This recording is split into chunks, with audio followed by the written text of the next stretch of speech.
একটা মজার বিষয় কি জানেন, যে আপনাকে ভালোবাসে না মন থেকে সে আপনার সন্তানকে কিভাবে ভালোবাসবে? যার গাছই পছন্দ না সে কিভাবে সেই গাছের ফল পছন্দ করবে? এটা খুব মজার একটা বিষয় না? এটা কিন্তু বাস্তব একটা কথা। যে গাছ আমার পছন্দ না সে গাছের ফল কি আমার পছন্দ হবে? কখনোই হবে না। যারা আমাদের আত্মীয় তারা নিশ্চয়ই আমাদের সন্তানের ভালো চাই, কিন্তু সত্যিটা খুব কঠিন। যে মানুষ আপনাকে দেখতে পারে না, আপনার হাসি সহ্য করতে পারে না, সে কখনোই আপনার সন্তানের জন্য ভালো কিছু চাইবে না। এটাই স্বাভাবিক। সন্তান তো আপনারই রক্ত মাংস, সন্তান তো আপনারই রক্ত মাংস। আপনার চোখ, আপনার স্বভাব, আপনার অস্তিত্ব গাথা তার মধ্যে। আপনার প্রতি ঘৃণা যার মনে, সে সন্তানের ভালোই চাইবে কেন?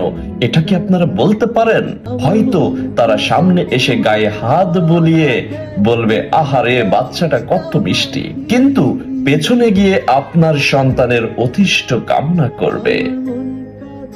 এইসব মুখোশধারী মানুষদের থেকে সাবধান হন, কারণ এই ভুয়া ভালোবাসা আসলে বিষের মতো।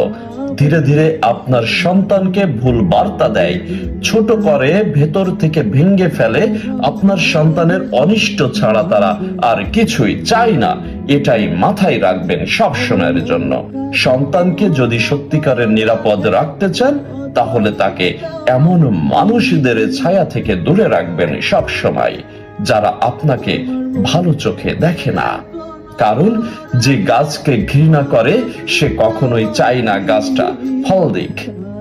আমরা সবসময়ের জন্য ভুল ধারণা, মানুষ কাছে এসে যদি মাথায় হাত বুলিয়ে দুইটা মিষ্টি কথা বলে আমরা কিন্তু ভুলে যাই, কিন্তু এই মানুষগুলোই সব থেকে ভয়ঙ্কর হয়।